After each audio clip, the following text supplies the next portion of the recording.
I'm Jeff Altman, the Big Game Hunter. I'm the head coach for job search coachinghq.com. That's a site with curated information that you can watch, listen to, or read.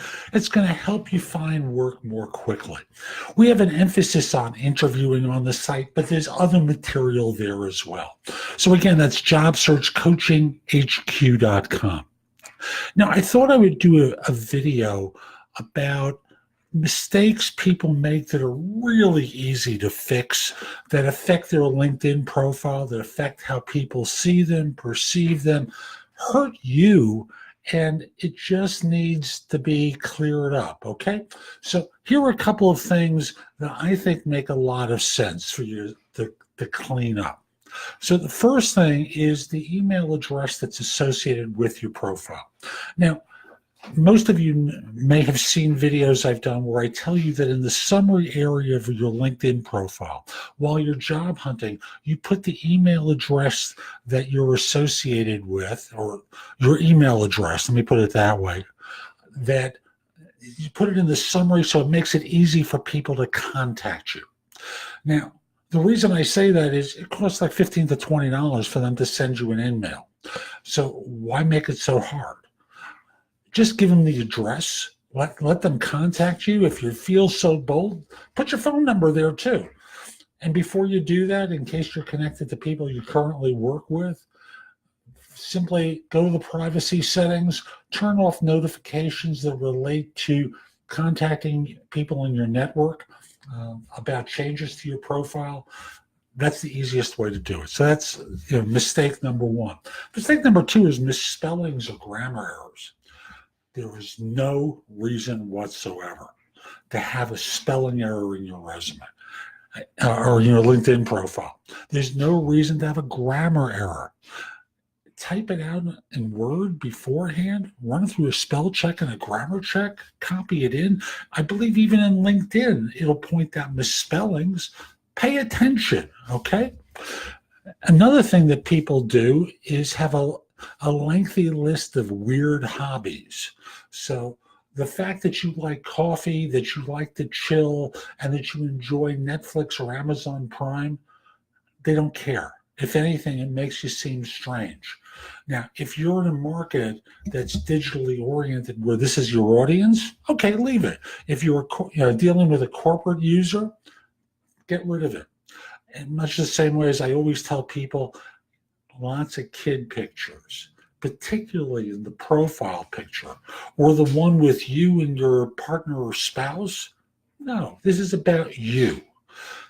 The tuxedo shot, the ballroom dress shot, also bad form.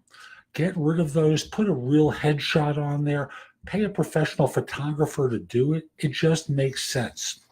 Also, for those of you who are more experienced, I know you really care about things you did in 1998, but the employer doesn't.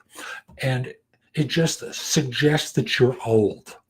So start pruning the old material. Cut it back. You don't want to be found for work that you did 20 some odd years ago, do you? You wouldn't want to be going back and doing that work again, would you? So prune it back, emphasize the last 7 to 10 years of your career. That really makes the most sense. Also, in terms of the language that you use, my pet peeve, and there are other words that go along with this, but when you describe yourself as a visionary leader, you are not a visionary. You are deluding yourself. And if you think that anyone believes you're a visionary leader, only people who are not visionary describe themselves as a visionary person. Trust me, it's just an obnoxious thing for you to do.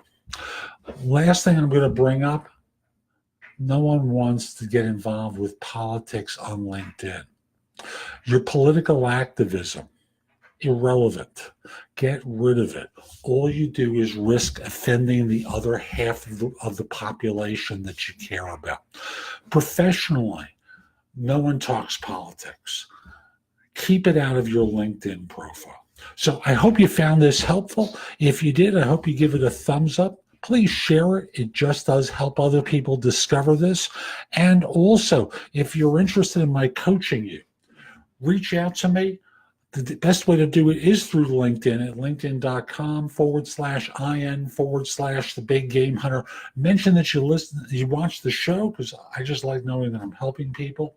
Also, if you're watching on YouTube, subscribe to the channel. Let's try that again. Subscribe to the channel by clicking that little icon in the corner. You'll get notifications whenever new stuff comes out.